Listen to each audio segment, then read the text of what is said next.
This is a download from BFM 89.9, the business station.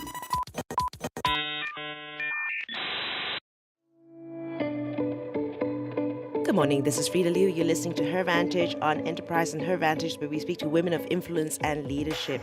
Now, e-commerce has been rapidly expanding as more people are turning to online platforms to shop. Dubbed as the internet magician and Malaysia's superwoman by the media, on the show today we have Fione Tan to talk to us about her journey from an entrepreneur to the world's top internet marketing coach with a multi-million-dollar company under her belt. Fione, I know you've been around for a long time. Yes, ages. 1999, you came out I on quit your my own. job in November 1999. Mm-hmm. And I decided that I kind of hated my job. You know, wake up in the morning and you realize you can't go to work. You don't feel like going to work, but you have no choice because everyone tells you have to work, you know. But then I was not the conventional type because in the past my mom would always tell me, okay, when you study, you must study very hard. So when you work, you must work very hard. Therefore, life is also very hard. Then I told myself, no, that's not me. You know, I want to do something that I really love. There's something that I could be passionate about. So I decided that I wanted to be my own boss. You know, but a lot of people say, wow, it sounds great. But the first thing you start thinking is, okay, I've got no money. So what do I do? So I wrote a 4-page business plan and I went around to people with money, meaning what? Example, like join events where there were business people around, go to associations, learn from others who have actually done it. Because we realized that, hey, if he has done, example, like 20 shops and he's used 20 years of his life to do it, but maybe by just speaking to him for 20 minutes, I could have gained some secrets. So from there and these batches of people whom I've actually never met before in my life, before the event. So I managed to raise $26,000 from the 4 pages of paper. That was in 1999. Very gutsy. Well, I guess that I was looking at it and I say like, when you're young, you start to think that you better do it early. You know, at the time I was still 21. And therefore, a lot of things were very new and no one in my family has actually been in business before, and decided to do this first online marketing or internet marketing company. What was it about? Not really sure, but we said, okay, it's going to be called eOneNet.com. No? And then people start thinking, hey, how do you pronounce eOneNet? Then we had to redesign the logo with a capital O and a capital N because people started calling us different names. Eon. Yes, and even my name, people call me Fiona. It's always Fione. Okay, and then like eOneNet.com with a capital O and capital N. And our thing was to sell things online and to help people to sell things online as well. That was ahead of the time, you know. And at 21, did people take you seriously? 21 and a young girl. Yes, actually when I was doing the pitching or presenting my business idea to the so-called new investors, they actually would just point at you and say, why her? Why her as a CEO? They'll say, hey, look at her, she's only 21. And she's not even that tall, you know. And people say, you know, there's this certain perception that the CEO has to be someone very glamorous, experienced, etc. But how do you become experienced? You can only become experienced by doing it.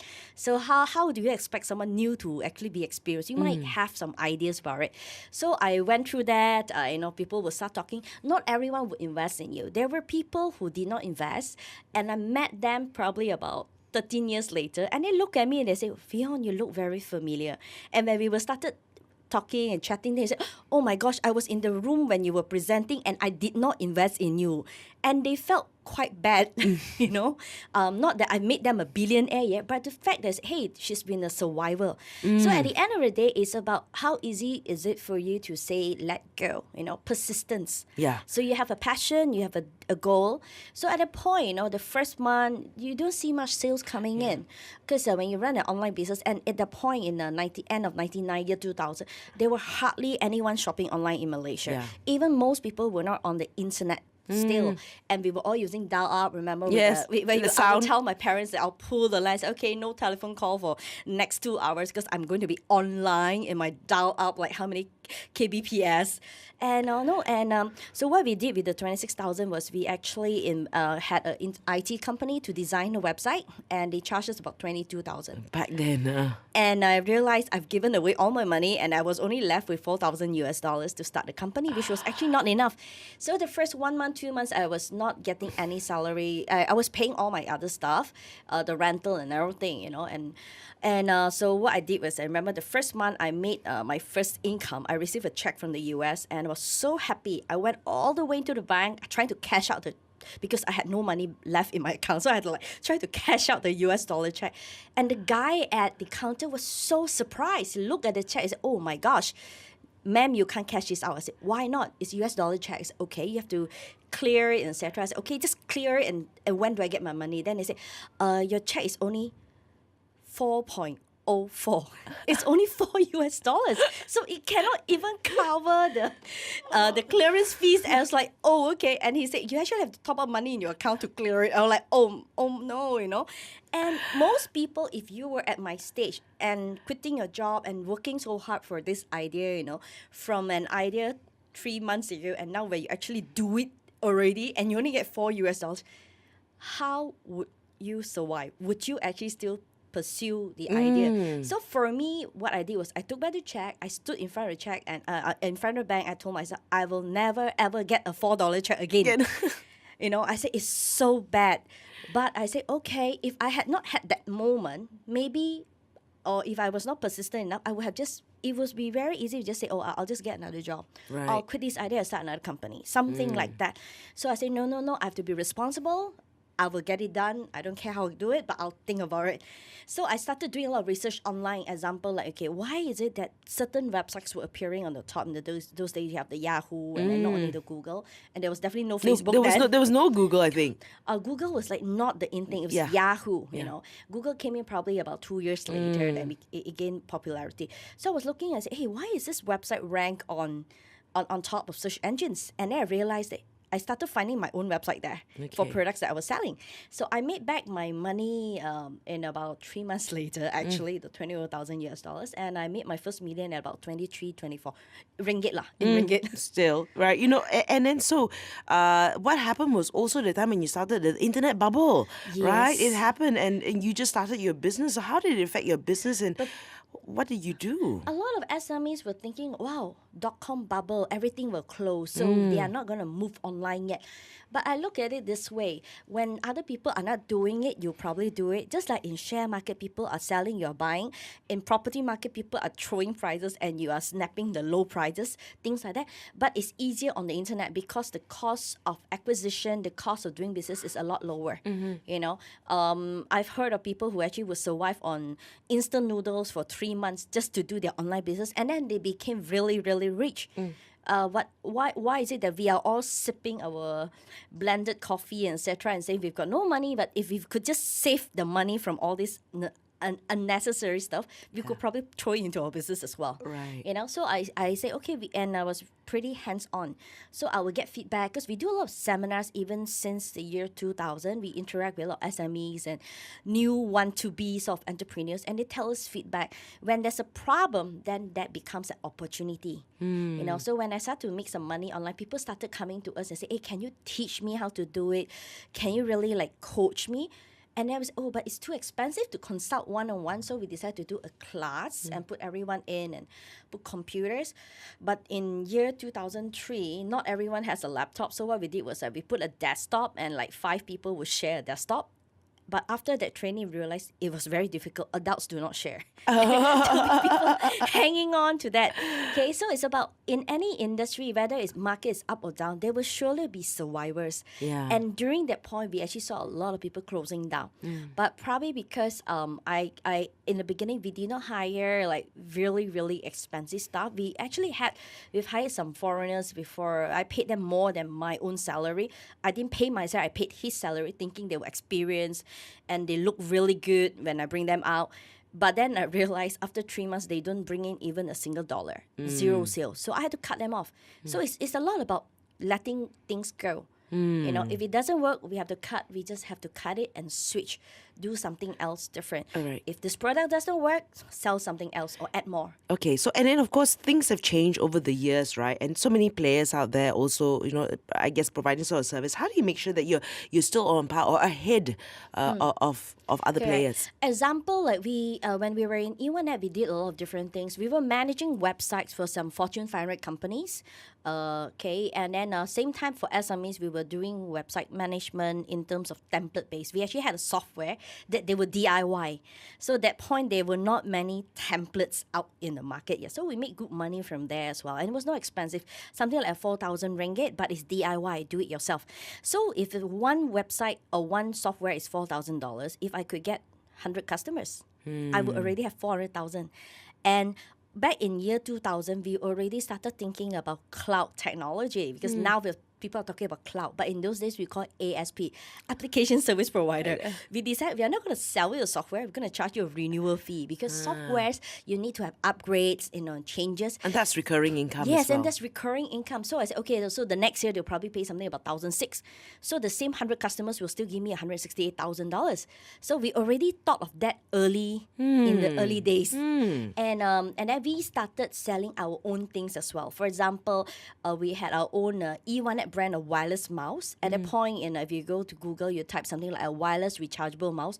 In the whole world, we were ranked number one on top of the big e-commerce boys from the US, bigger than some of these IT companies. Right. And what brand was it? It was just eOneNet. It was like, okay, just a brand that we private label. Then we started learning about packaging and how do you wrap the item. So I actually would wrap and I would go to the post office myself. And I realized all the silly mistakes I've made in terms of the package design and how we wrap it, how to make sure that it still looks like this when it reaches the customer, right?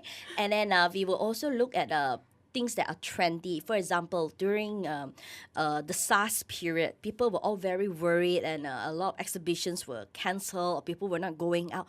But during that time, I was actually selling SARS masks online. And I sold to Taiwan, I sold to Japan, I've sold to US. Wow. So Malaysians will not buy it because we were not affected. But I was selling things so at that point I was already doing cross-border. Cross-border? Yes, that was like early 2000s as well. Okay. And then the same idea, we kept it there and then we were selling things during the swine flu, bird flu, or even a H1N1. Of course, in Malaysia and Singapore, we will sell a lot during the haze timing. Okay. Yes. All these sort of things. I know you've got your 28 mall, Yes. right? We'll talk about that in just a moment. I'm here with Fione Tan. Stay tuned to Enterprise BFM 89.9.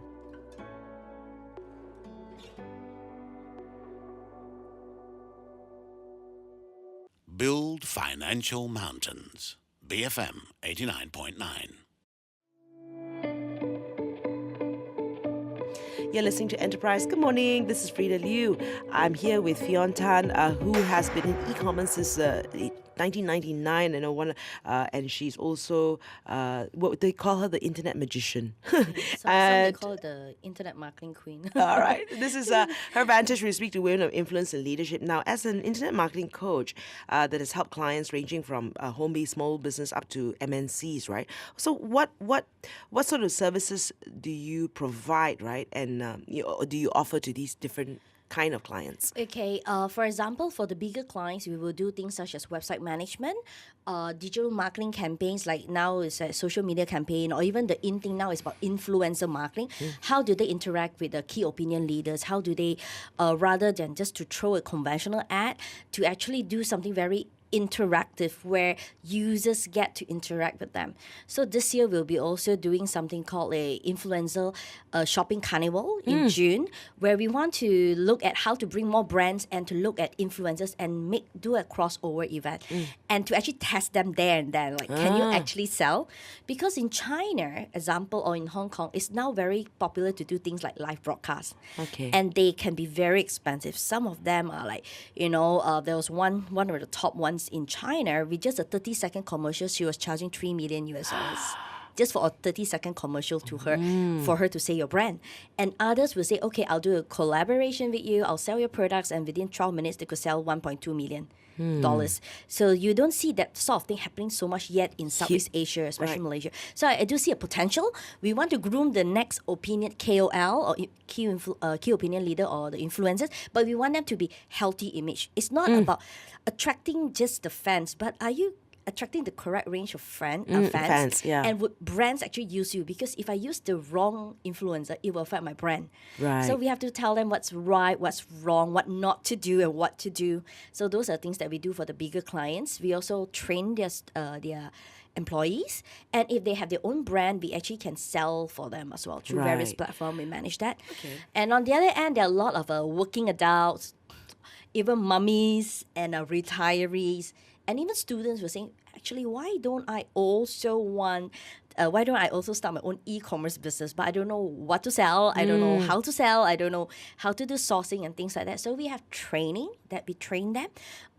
So we have regular seminars every month. They could actually go to the website www.eonenet.com and they can check out the available dates in KL, Hong Kong. And then also we actually have things such as like crowdfunding seminar talks. Because a lot of people has got ideas, but they do not know how to fundraise. On the other hand, there are investors who say, wow, look at all these big boys, billion-dollar club, unicorn company. How come the companies I invest in are not worth so much? The PE ratio is so low. So they've got the money, but they do not know how to invest in startup. So ideas like that where we talk about crowdfunding is a very good way for you to test your idea and to get things to pre-sell, to pre-sell your product. And from there, you can actually grow it into a business. So we have a specific seminar for that as well. Okay. So that's for the individual part. Okay, so now you're in Malaysia, Hong Kong, and China. Yes. Right. How did you manage to get your foot into these places? What's it like to do business there? Very different, actually. When we started in Hong Kong in I remember it's March or April 2006. We were there. We actually tried China a few months before that, but after being in Shanghai for about 3 months and in early 2000s, it was not easy for a foreigner or a non-local to start a company there. So it was very, very difficult. We have had cases whereby, for example, I would sign agreement because everything is in Chinese and I can't read Chinese, so I'm like a Malaysian banana, as we normally say. And in English, it was 70-30%. But in Chinese, it was reversed. Oh, dear. And my staff, who was Chinese speaking from China, she looked at it and she said, Fione, she called me Chen Zhong, and she said, no, you can't sign this because why? The numbers were reversed. And then we realized that they were actually related in a way, the law firm was related in a way to the party that we signed agreement. I was like, oh my, wow, it's like we're very shocked. So at that point, I decided maybe it was easier to start in Hong Kong because being that time the British and everyone is very very clear, and for foreigners it's so easy. Just go there, register a company, and everything is transparent. The details are there, and it's in English, not just in Chinese. Okay, because in China, when I set up my China company, they actually asked us to do a business plan in Chinese, so I had to hire people to translate my version into Chinese at that point. So we started with Hong Kong, and surprisingly, it was quite good. I remember when I had my first batch of students there, they have not known us. We were a new brand in Hong Kong, but they willingly came to my course. I'm not talking about regular seminars, but they paid for more, what we call like coaching programs. And the first class we had something like 40 people. And these were, I did not know anyone there. I had one or two friends, but they were not in business as well. So I was like, from scratch, they just believed in us. They understood what we were selling. And they actually say, okay, I can trust this Malaysian girl. Right. And they went through with Okay, us. so when you look at your company as well, what is the culture that you have with your staff? I think for us, we are quite informal. We cook together. We actually have people who sometimes one person will cook and everyone else eats together. Because we have a pantry and then we will have different type of pots there. Steam, we even have like steamboat pots, we have grills, we have oven, and I think it's about enjoying good food together and bonding time. I think it's very crucial. And they will share jokes, and everyone is multitask. So you're not expected to say, okay, like you do your stuff and the person next to you is like working her ass off and you're just sitting by yourself. We want people who can actually help out. Because we are still really, really small. We are a small group, but we have big dreams, and we look at it like if you can go with us long time. We have a lot of staff who've been with us, and then they go into bigger firms. They were hired by public listed companies and big, huge companies. And I let them go, of course, because I could not pay the salary that they were offering, which sometimes could be double. And I look at them and say, it's okay, you can go. Or some of them, they have to go and work for their family. So we let them go. But we were still friends, Right. when we have like corporate dinners together, buffets at hotels. And sometimes you see them joining us as well. Or when they have time, they just drop drop by and just hang out with us. So I think it's very important to be very forward with each other. Like Right. you come and work with us, and we are still looking for more talent because nowadays it's very, very difficult to get good people. If a certain person does not click with the culture, we would not renew them as well. There were Right. instances whereby people would come in, they are just so into their world that they don't even speak to the person next to them. And the rest of the people decide, I think we should not have them because it makes the office very gloomy. Yeah. People don't feel happy. So then maybe it's not the right person to be there. Now, you've also received many awards and recognitions. 2009 Hong Kong Distinguished Brand Awards, 2008 Top 10 Women Entrepreneurs Malaysia, Her World's Top 50 Most Inspiring Women, and a lot more. Tell us a little bit more about these awards. I guess maybe which one was most, special I think for you? for me would be actually there were awards, and most importantly, was very lucky because I didn't have to pay for any of the awards. Because a lot of people say, "Oh, I've got like 20 awards," but I make it a reason that I try not to pay in a way that I only go for awards which I feel that. No, they actually look at you, they give it out. So I was very privileged to actually be recognized. So I would enjoy things such as the SME Corp. They had one which was the top 10 women in business. Women in business, I think that was very good. Because in the top 10, you get to see people from different walks of life, and they've been very successful as well. And it was an event whereby the Queen actually presented our Raja Permaisuri actually gave out that award. So it was like the one of its kind. I was so privileged for that.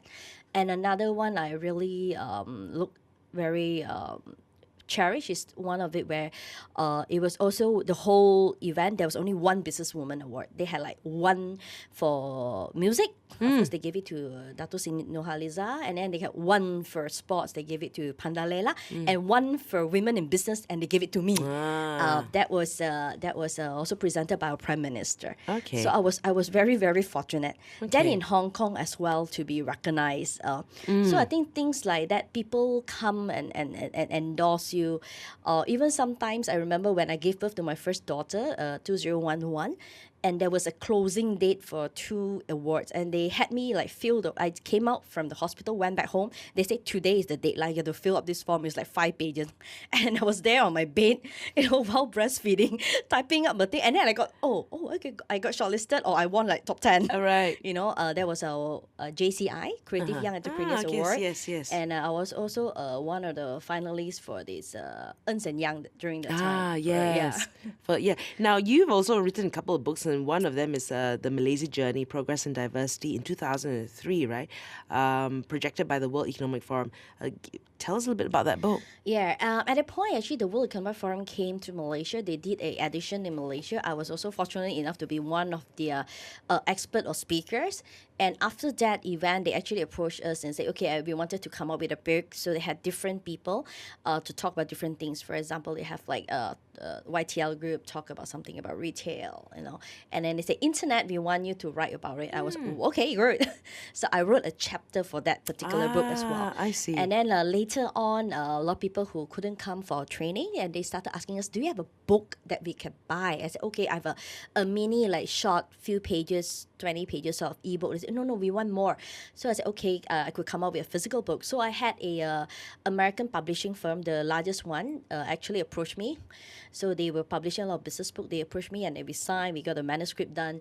But eventually, I decided to self-publish because I wanted it to be so colorful. I wanted to be in color. And at that point, they were also saying in New York, they said, we have to put like the Asian writers on hold for the time being. So I said, okay, it's okay. I've done everything. I'll just self-publish because. So then that was what we call the Internet Millionaire Checklist: 10 simple steps to making your first million online. So it's available online. They can buy it from the website internetmillionairechecklist.com. They can also buy it from 28mall.com, or they could go to an office and purchase that. There's also available in selected bookshops as well. So tell me about this 28 Mall, this new project of yours. Yes. So when we've always been selling things and training, and for example, whenever I see something that I like, I actually put money and put time to develop it. For example, we even had our own brand of certified organic skincare. Because I really love, which lady do not like skincare? Like me, I'm like a typical one. I will read all about it, and I love essential oil. So I actually had my own brand called SYL Japan. So I paid the money. We got the trademark done. So everything was in Japan and it was really expensive. And we started selling online. But then I realized, what if I wanted to do 10 different brands? Does it mean I have to spend 10 times the money and the strength? So I was thinking, is there a way for me to collaborate with the brands? And the only way was rather than to train them. For example, we have had students in Malaysia, for example, very low profile. And sometimes they could just be a one-man show, but they could make $70,000 online. How? Because a lot of things can be outsourced. You can have like copywriters, you can have designers doing this, and you can control it from home. And your staff are not even in Malaysia. It could be from anywhere in the world. So, but when I charge them a training fee, I only get paid one time. So when they show me, they say, oh, Fiona, look at me. I've made like $1 million net profits a year. I've got nothing. Fione Tan does not get a commission on that. Okay. And I started thinking, oh, I have to start planning for more. So I decided to do a platform, just like the big boys like Alibaba. We were a Alibaba trainer as well. We were the appointed trainer for Malaysia and Singapore to train their customers. And at that point, I started realizing, okay, the reason why Jack Ma is so rich is that he's not actually selling the product. He's selling the platform. And the rest of the SMEs and the brand owners are all putting our things onto their platform. Okay, but when you do this platform, aren't there other players already? And what do you think yours are? What will be different? Yes. The first thing we look at is, okay, B2B I won't touch because Alibaba was doing it, and the closing process was just too long, for us. And it means that you actually have a human to go and do the quotation and negotiate. Then we look at the B2C, there were a lot of players already. But what was the problem then? For brand owners, a lot of things, for example, they will say, Fiona, I have my product there, but at the same time, there are also other people selling my product. They could be unauthorized dealers. It could even be consumers who are selling products they've just purchased from your shop at a discount, and they're reselling it for a minimum profit online. So they are competing, and they are also, you can't control the price range. Right. Number two, I've had incidents whereby the brands come to me and say, okay, we will tell them, if you have a product, put it in different platforms. You don't have to be exclusive. But most important is your own .com. So there was some of them who said, Fiona, you asked me to make it very clear, very good description, and guess what? Someone else copied my products, and they're selling a replica. Okay, and then the third one is they look at, can I sell overseas? Most of the marketplaces you see are only selling domestic. Yeah. They do not control in terms of looking at whether it's authentic or not. The same product could be sold by a lot more people. Just like last night, I had one big brand was telling me, this product can't be sold online. This product is exclusive. A product can, B product cannot. So they were asking me to help them push A product. And I did a research in one of the biggest marketplace we have in Malaysia. And I showed her the screen. Look at this. Your product is 1799. Your dealers are selling 1299 online. And they are also from other countries selling here, ranging from $1,001 to $2,000. So you are limiting your own distributors from selling online, but there are already people selling online, and you can't. And they the funny thing was that they actually had an official store on this marketplace, but yet their brand was still replicated. So I gave it and said, okay, you should warn or just inform that particular marketplace to remove the other guys. So we noticed there was a gap. And for the consumers, you notice in Malaysia, shopping online is only about 5%. That's what the government says. But some media, foreign media, actually predicted us at only 1%. So it's between 1 to 5%. 95% to 99% Malaysians are still shopping offline. So what we did was that let's do a platform. We call it 28mall.com. Number one is we gave them 100% original brands guarantee. So customers would never feel buying a fake or replica product. And we sell new products. So it's not a second hand. Number two, for the brands, we give that guarantee that when you work with us, we give you a one brand, one seller. One brand, one seller. So that you don't have to worry about people throwing prices, your dealers coming in. And we only work with reputable brands, or we look at the supplier. We make sure that they actually are selling original. Yeah, so and in some instances, it's about retailers. Certain products that are really, really expensive, we do an O2O program, which is online to offline. So online, they might put a deposit, a booking, and then they walk to the shop. Example, expensive watches. You can't expect them to buy a 300,000 ringgit watch online and click a button. They actually want to try on and choose to make sure everything's new. And we do not want to risk delivering a $300,000 watch because things can happen. Yeah. So then they could actually go to the shop. And another thing is I'm shopaholic as well. So when I look at things, I always look at it and say, okay, is there a better deal? There's always this thing called a better deal. So we decided to give a very good loyalty program, which means that every time they make a purchase there, they actually earn points, which we call a HB or Hongbao points. So it could be from 8% up to 28%. So, example, if I buy a mobile phone, it costs me 3,000 ringgit and I get 8% of that, which is in points. And what do I do with points? I use the points I can exchange for actual product. 2 days ago, I was at a bank credit card redemption program, and then the gentleman next to me was telling me, wow, I have to spend like 10,000 ringgit and I only get back 7 ringgit. And I said, oh, okay. I said, well, but on our website, 100 ringgit, you will get 7 ringgit back. Okay, right. So that's very big. So when you get the points to exchange for products, it's at a very high amount. So we aim as a 28 Mall to be the best choice for better lifestyle and your best choice in terms of rewards. Wow. So that was how we position it, and to help Malaysian brands to sell overseas. Why? Because if they were to approach us for social media marketing or to do digital marketing for them, we have to go by campaign basis, and different people have to manage different websites. But if everyone is on the same platform, you have a store within 28 Mall, all I have to do is promote 28 Mall. That's one thing. And then it's easy because I can have a control of the Facebook accounts, the Instagram, the YouTube. So we can manage it easier. So you don't pay as much. You just pay the cost of, it's actually even cheaper than hiring a staff for 3 months. Right. But what we do is we earn long term. Why? Because when you get sales, I get sales as well. You know, So you're thinking win-win. Yes, we are looking at, for example, like Malaysia, we have very unique products like coffee. You know, so the other day we had someone who in Hong Kong who purchased coffee for like $600 Hong Kong dollars, and she was looking at a particular brand. Okay, so she paid the money, etc. But then so happened in my Hong Kong office, I had B brand. So, and B brand was giving very good rates, and it was a brand new thing, and they were very supportive of us. So I said, okay, would you want to try this other brand? Because the original A brand did not have stock. The supplier was still waiting for new stock. So I didn't want to keep the customers waiting. And then she could try that out. And then she, okay, this is recommended. So they will top up as well. Wow. So very exciting times for you with this new baby of yours. Yes, correct. 28 Mall. Yeah, that's my online baby, and of course I have my new baby as well, which is now 14 months. At the same Physical time, baby. yes. Thanks for being with us, Fiona, and sharing your life journey with us. I'm speaking to Fione Tan from eOneNet.com. You've been listening to Enterprise BFM 89.9.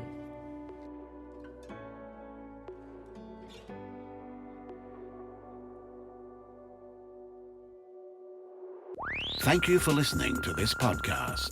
To find more great interviews, go to bfm.my or find us on iTunes. BFM 89.9, the business station.